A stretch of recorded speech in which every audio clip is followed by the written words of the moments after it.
There's about 100 crime channels, 100 hip hop channels, but then you've only got a few of the R&B channels that are even making any kind of noise. Hello and welcome to another episode of Snack and Chat with myself, Cham.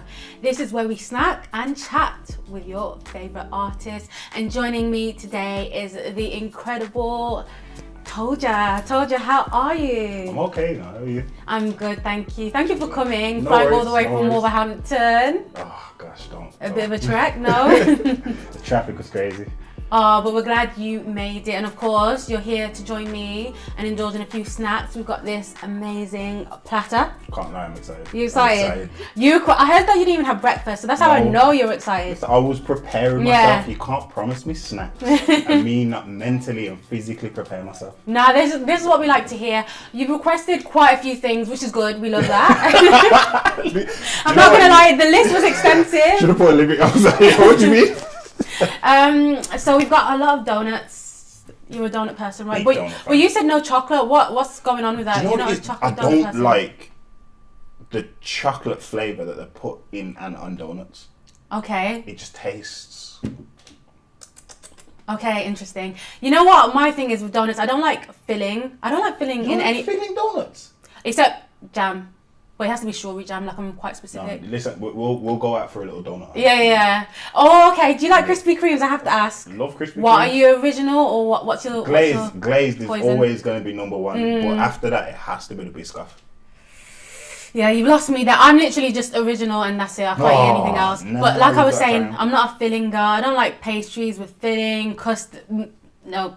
Alright, take the No. mic off. I'm Anyway, as well as the donuts, we've got some Oreos. Brilliant. I rate that. We've also got some Oreo chocolate, some crispy bits, you've got your bacon crisps. I don't eat there we bacon. go. You know what? I'm not sure if there's any bacon actually in there. It's That's just- true, actually. I did see the V's. Yeah. I did see the little V, I think the it's vegan just sign. bacon flavouring. Yeah.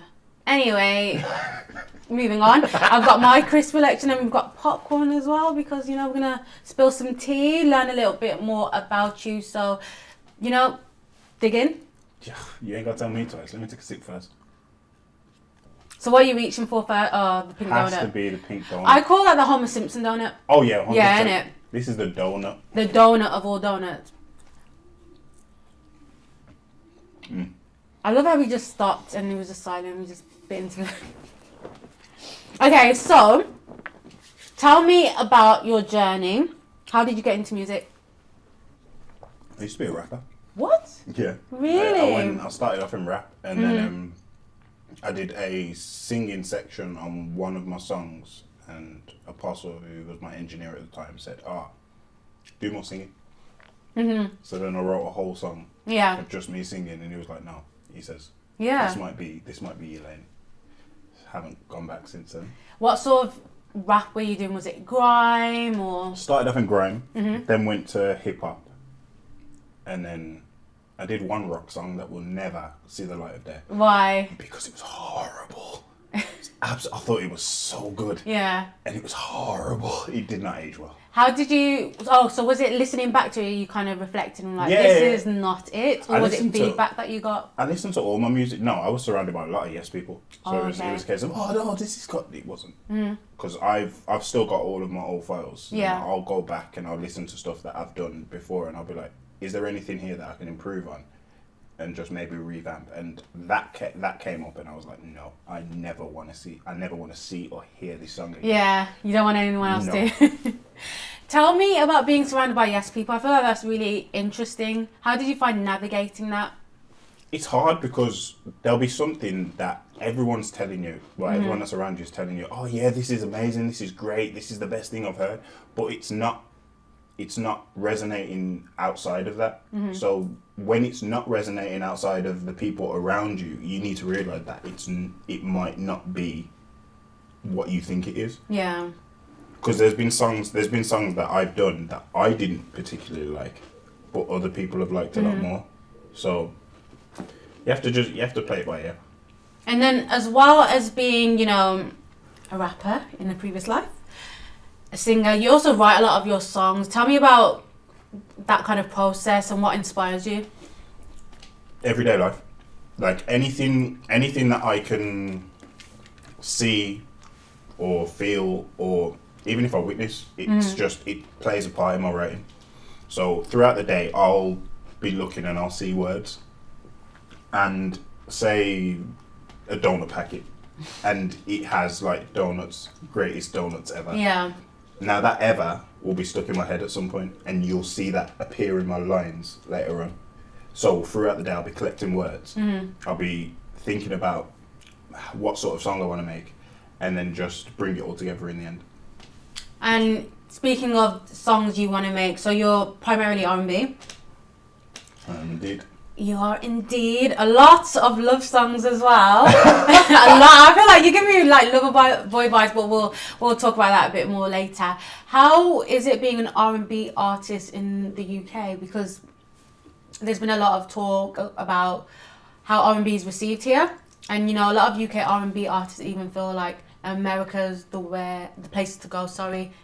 If they want to do that genre. So what is kind of your take on that? I get more love in America than I get in the UK. 100%. It's not as well received here, which is upsetting because there's hundreds, possibly thousands of great R&B artists in the UK, and they just don't get the same recognition that, say, you drill artists, you hip hop artists, you grime artists get.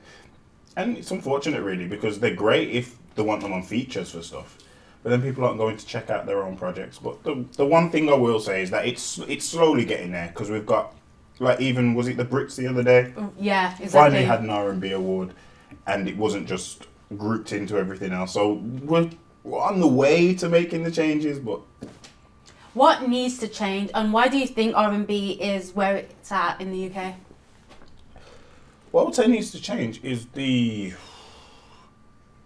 infrastructure of R&B needs to be better, because there also needs to be more channels that highlight R&B. There's not there's about 100 crime channels, 100 hip hop channels, but then you've only got a few of the R&B channels that are even making any kind of noise. And then also on top of that, just mixing it in with everything else. So on mainstream radio, you'll get your primetime shows where they'll play a lot of pop, they'll maybe mix in some hip hop, and then you'll get 2 R&B songs in that whole section. And it's like, there's lots more music to get in. Yeah. So we shouldn't be having to go to like your Aces. I know Monelia's got a new show as well, the R&B show. You shouldn't have to be going to that. You shouldn't have to be going to Chucky. Like, it should be a case of you can hear R&B everywhere. So what you're saying is it shouldn't really be this like specific niche, and it should be more integrated. Yeah, 100%. Yeah. Because as soon as that happens and it starts getting recognised as one of the main genres, then people will start doing a lot more around it. And I feel like that's why people shy away from doing stuff, because they're like, oh, it's not big enough yet, we don't want to do anything. And then in terms of you being an artist based in Wolverhampton, shout out to the West Midlands, are there any challenges that come with that? Because, you know, I speak to a lot of artists from Birmingham, and they themselves find it a challenge, you know, not being based in London. So I can only imagine what it's like in Wolverhampton, which isn't as popular as Birmingham. I do a lot of travelling to London. Okay. That's my main thing. I understand that saying, oh, I'm an artist from here, but you can travel. Yeah. The whole point is you're in the UK. The issue, I would say, is breaking the US. I wouldn't say breaking the UK is a problem. You can literally get on a train. Okay. You can catch a bus. You can go to wherever you want to go in the UK. Being in London is just, I understand your availability is an issue. So you won't be able to, say if there's an event that you've just found out about and it starts in an hour, you're not going to get to London in an hour. No. But if you tapped in, you're all right. But I do admit there's not many opportunities in the West Mids, but that's another thing. We've just got to create them. Once we create these opportunities, then more things will happen, more funding will happen, because they're successful opportunities, and then you got to move from there. Exactly. And how do you think social media plays a role in allowing artists and creators to create their own opportunities? I know off camera we were talking and you said that you're not really on socials like that. I'm terrible. So I'm terrible at social media, and people get onto me about it all the time because I never know what I'm supposed to be posting. I don't know what I'm supposed to be talking about. I don't know how I'm meant to post, what time I'm meant to post, like what hashtags I'm supposed to use. Hashtags has been the bane of my existence. But in terms of like networking, it's been amazing. Yeah. Like the amount of people you can just speak to, the amount of people that pick up on you from social media is great. The fact that you just tapped into the world from your phone. Yeah. And you can't get past it. We've got it better connectivity wise than they did years ago. But now we've got the saturation. Okay. We're heavily oversaturated now, so it's like there's a million people trying to message one person. Yeah. Whereas years ago, if you actually got the opportunity to message this one person, you'd be heard out. Now they've got this thing on Instagram where if you DM somebody, they've got to accept the DM. Yeah. It's like, you know.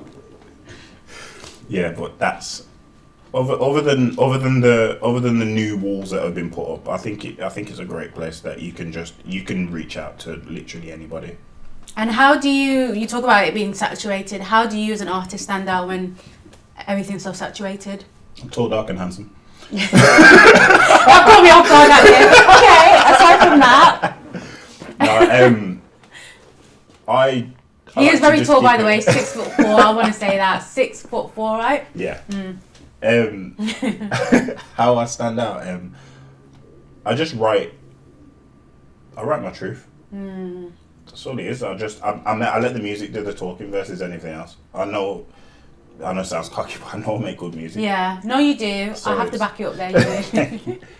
And that's all I let do. I don't focus on any gimmicks. I don't focus on any, let's say, taglines, like things like that. Like I just let my music purely do the talking, and then whenever I get the opportunity to showcase it, I showcase it. Yeah. And where do you see your music go? Like, what are your dreams and aspirations in terms of your musical career? To be honest, it used to be a case of, I want to be famous, I want to be there, I want to be known everywhere. But you know what? Now I just want to be able to be doing music at my own leisure, being able to enjoy it, but not have any worries. So I don't want to worry about no bills. I don't want to worry about. I don't want to have no stresses. Like, it's just I want to be able to just enjoy doing the music, and it still be able to like fund life. Yeah. Like, because I enjoy songwriting. Like, I songwrite for other people as well, and that for me is just like, I like seeing my work come into fruition. So that's all it is for me. As long as, for me, I want to be in the creative side of the music industry. Yeah. Whether it's me singing, whether it's watching somebody else sing what I wrote, that's where I want to be. A true creator. No, that is so wholesome and beautiful. Have you written for any artists that we may know, or? Can't really say. Okay, now fair enough. Are you working on anything new at the moment? I am. I've literally just finished my next single, actually. I'm very excited about it. Oh, I can see the smile on your face. I have it. Do you know what it is? It's like, do you know when you write something, when it first hits, like, because I write on my phone. Okay. And when it first hits it, and you sing it along to yourself, and you're like, yo, this is it. I've got it. And then when you lay it down, because I record at home. Oh, so, do you have like a home studio then? Yeah. Okay. So I record at home, and I took it to a studio about 3 days ago. And then when it was getting mixed, I was like, oh my life. Yeah. You've got one. Okay. So I'm really excited about it. Oh, I'm excited just hearing about it. When are you thinking of dropping it? I have no idea. Okay. It's dropping it at the right time, because I dropped NAS in Feb. So I'm kind of like, that's still getting plays. So that's like, go stream NAS. And what I want to do is still give that time to breathe, but I don't want to miss the sort of window for this track, because I believe that it's a nice little ditty. So that feeling when you know you've got a good track, when you're like, yeah, this is it. Can you explain it to me? It's like when you first hear the track and you're like, yo, is that me? Did I do this? And you start mixing it in with songs that are already big. So I think it came on after I was playing Bryson Tiller's album and it came on after that. Yeah. And when it just sat in, and there wasn't like a, you know when you hear a song and you're like, oh no, this definitely doesn't fit in with. Yeah. No, it just flowed in, and then after that, I think Metro and Future's album came on, and it was just like, oh, you're just sitting in, you're just sitting in. Yeah. So I can now, when you can imagine it on playlists, when you can imagine other people playing it, and like when I'm in the car test is. The car test. Good old car test is the one thing that will tell you whether you got one or not. And yeah, it passed the car test with flying colours. I'm excited to hear this track now. You mentioned Metro Boomin and Future, Bryson Tiller, and I know you're influenced by quite a few R&B artists. Who would be like your dream collaboration? My dream, Chris Brown. Really? Day, my life, Chris crazy. Brown. Yo, if I ever got the opportunity, don't play with me. Chris Brown. Okay. He's such an all-round artist that you could go at it any angle, and he'd catch it. And you'd have a certified hit on your hands. Yeah. And that's just the one artist that I know. If I worked with him. And would you even be up for like writing for him? 1,000%. 1,000%. 1,000%. Not 100. Let me 1,000. Let me get that call that Breeze is looking for. You're there. I'm there. Okay. Okay, and for any artists who may be listening, maybe watching, and kind of early on in their career, wanting to know what they can do, any advice? Don't quit. The one thing I would say to every artist is not everything is going to be amazing. Not everything is going to be great. But working towards greatness is always the best strategy. Okay. Always look to improve. Even if you drop something and it goes number one in the charts, look to improve it. Don't write off that. Look to improve. Always look to be better. Always look to be better than the artist you were yesterday. And that'll carry you through. Oh, I love that. Honestly, I want to say thank you so much for coming on. But before you go, we're going to play a little game. Oh, games? Are you ready? You might want to fuel yourself because we are going to be playing Win or Bin. Win or bin? Win or Bin. Do you know the rules of the game? I do not. Okay, so I'm going to give you a scenario and you're just going to tell me win or bin. We've only got 5 scenarios because I'm not taking it too hard. I don't want to be too hard on you. I can take it. You can take it. Okay. You done? Okay, cool. Writing love letters, win or bin? Win. Surprise romantic getaways, win or bin? Oh, win. PDA, win or bin? Win. Everything win. Okay. Sharing a Spotify playlist with your babe or babe. Bin. Bin. Why the bin? Because you might not have the same taste that I do. True, but I feel like if you're in a relationship with someone, there's a chance you will. Like, music is such a huge thing, you know, and it kind of, it's a great way to bond people, and and you can introduce your babe to new music. If she's not listening to me, she's not the right one. Okay, valid. Okay, so that was a bin, and then our final one: long distance relationships, win or bin? Win. Win. Have you been in one before? Yes. And how did that go? Always going? Well, clearly not the best. Okay. And it's still a win though, still a win. No, it's still a win. I do believe long distance relationships are really good as long as you're actually both trying out. Yeah. It can work. And plus you get your space, and then when you see each other, it's even more special. Yeah. You cherish it more. Yeah, I hear it. Well, Toldyaa, I want to say thank you so much for coming on to the show and snacking and chatting with me. I feel like I've learned a lot about like your music career, but also like your tasting snacks, so that's always good as well. Listen, I'm taking this plate home. Oh, absolutely. Yeah, thank you so much for tuning in to another episode of Snack and Chat. I've been your host, Cham, and we've been joined by the amazing Toldyaa.